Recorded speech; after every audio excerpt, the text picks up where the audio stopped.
Gulanyu, a small island off the south coast of China, an island that homes just 20,000 people but welcomes more than 10 million tourists every year. The reason for that being it's an incredibly scenic place with a sandy white beach and a fascinating mix of European and Chinese culture. Give me 10 minutes of your time to show you around Gulanyu and why this small island off the south coast of mainland China has such a fascinating amalgamation of different cultures from around the world, from clothing to building infrastructure to even the music.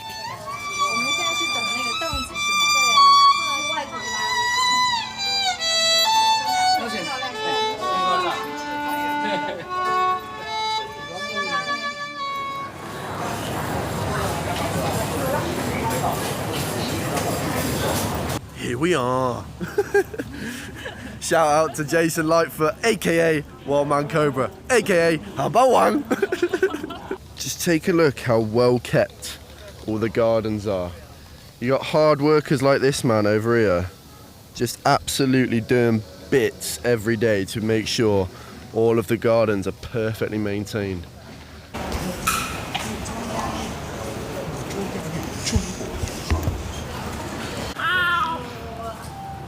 Hey, yo, come down. It's already very evident about the amalgamation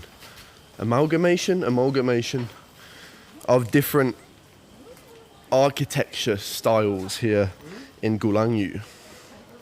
And that is because of the history dating back to the Opium War, when China were essentially forced to sign a treaty to open up 5 ports in China, and Gulanyu was one of them.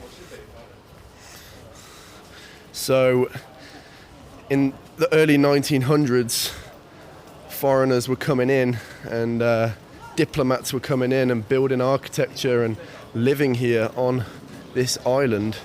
From the year 1842 until 1902, 13 different countries were using this area as a trading port. During that time, buildings were built and many of them are still preserved to this day. Gulanyu was eventually returned to China at the end of World War II. Whenever I'm anywhere new, I've always got like a big smile on my face when I'm walking around. I just love it, it's cool.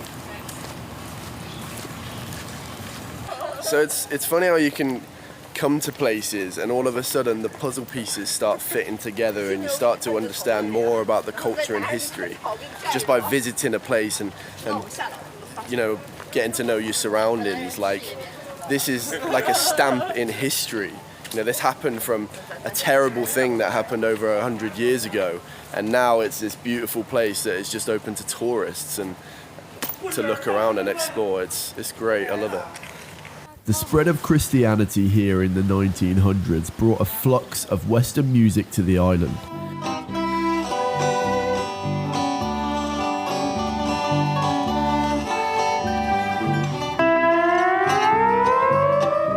Churches and museums were built, and people often went to music halls to hear performances. Since then, the island's local culture has mingled with previously introduced foreign music and art.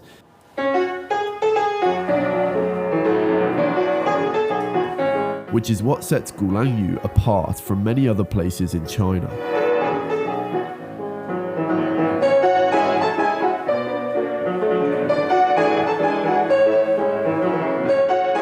And I just found out about this piano, right? And come and look at this. This is the craziest thing I've ever seen, right? So you don't have to use your hands. No. You watch this. All it is pedals. And I just...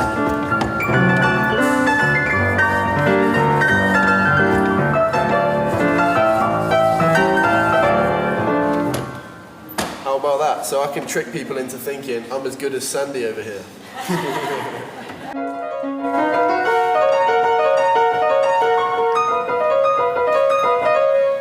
I really would like to learn how to play an instrument. I think if I had to choose though, it'd be drums. Its nickname is the Piano Island because when the Westerners came over, they kind of integrated the culture and made it like a mix of Chinese and Western culture. And specifically that is shown in the music. So these guys have grown up playing like Western instruments, like violins and pianos, and it's not the traditional instruments that, you know, in most of China they play, like the pipa and the erhu. You know, so it's fascinating to learn these kinds of nuances to the Chinese culture. It's got a very, very long history, and there's a lot of things that have made certain areas of the country like merge with different countries' cultures. For example, in Shanghai, it's also got a French quarter that is, you know, because the Europeans came over and built a bunch of architecture before, you know, they were kicked out. Gulanyu is unique in China as it's a traffic-free island. Neither cars or bicycles are allowed. It's connected to the main island of Xiamen by ferry, which only takes a few minutes. It costs 35 RMB for tourists, but only a fraction of that price for the locals. This is so typical of like what it would look like in a lot of towns and stuff in England. And then you turn a corner and it's like, oh, bam, we're in China again. It's good to see that the island's got the essentials anyway. Happy days. I think I'm going to have to try this peanut mousse latte. That's looking kind of good. Look at that, in all its glory. Beautiful. And now this is not sponsored, unfortunately, but let's have a try of this. Oh my god, that is amazing. You're going to have to try this. This is unbelievable.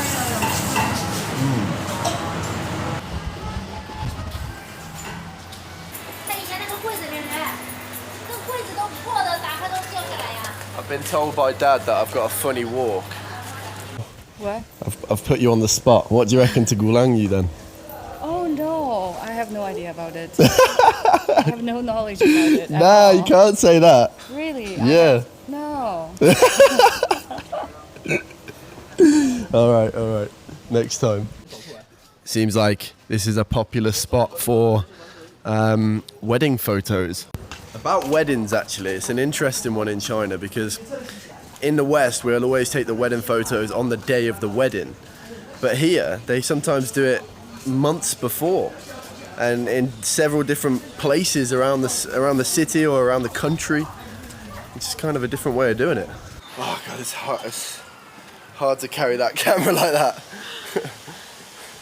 We're on a quest to find... How do you say that in Chinese? Sanyi Chang? Tang. Oh, Tang. Sanyi Tang, Trinity Church. On this island, they've got a church, or two. And some people believe that they're trying to get rid of all religion in China, but it's kind of weird how they would have a church if they're trying to get rid of it, you know? And actually, I'm going to plug the interview that Dad did with one of the CGTN girls, Abby. I'll link to that up here, go check it out. And she was talking about the fact that she's actually an ethnic minority and a Muslim inside of China, and she's actually quite proud of it, and she won't, you know, hold back telling people about it. So go check that out, it was a good one. So this behind me is in fact Sanyi Tang, which is Trinity Church.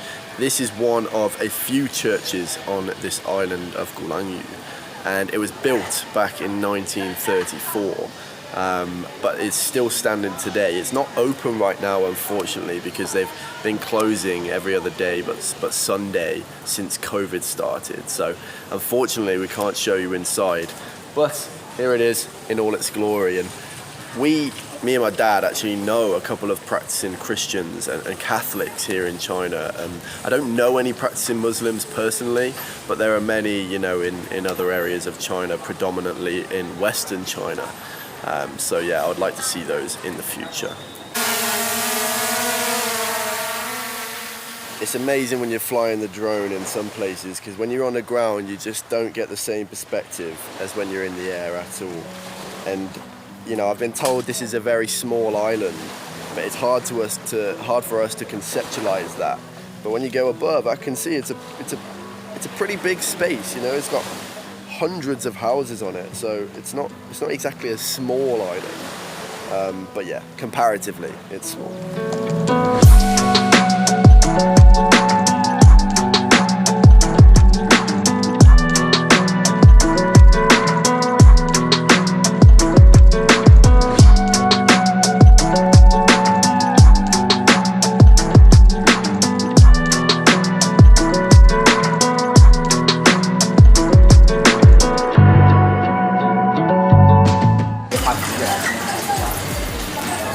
So on this island of 1.9 square kilometers, which is not a great deal of space, there are 15,000 plus local residents, and they got everything they need. They got convenience stores, they got hospitals, they got first school up to university, they got everything they need.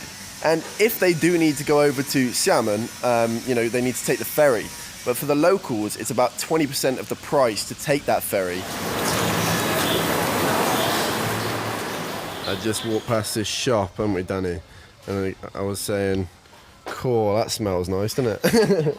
So I've had to pop in and get myself a, what's this? Original green root fruit puff. What a name that is. Original green root fruit puff. But it's not a fruit puff, it's a pecan and cream puff. Yeah. Okay, look at the state of that. Oh, it's hot as well. Oh, that is going to be killer. Don't really know how to eat it.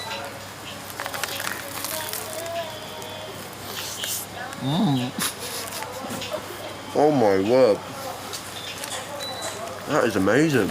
Dad will love this. Oh my god. No one is as much of a sweet person as Dad. He gets so excited about desserts. Vanilla puffs, Oprah cake, blueberry cake. I'm having a plate full, I'm gonna load it up. I can't wait to even get back to the table with that one. That's good.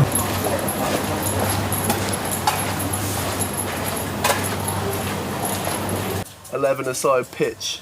Makes me want to have a game. Get on there, have a kick around. That is just such a nice pitch. I used to play football like from the age of about 9 to 17, and I gave it up, and now I miss it. Alright, ladies and gents, that brings us to the end of this tour in Gulangyu. Hopefully you did enjoy this virtual tour. It was a very pleasant surprise for me, and learning about this place and the history of it really helps me to sort of deeper understand like Chinese culture in general. And for some reason YouTube thinks you're gonna like this video here next. So let's see if they're right, shall we? Anyway, for now, take care.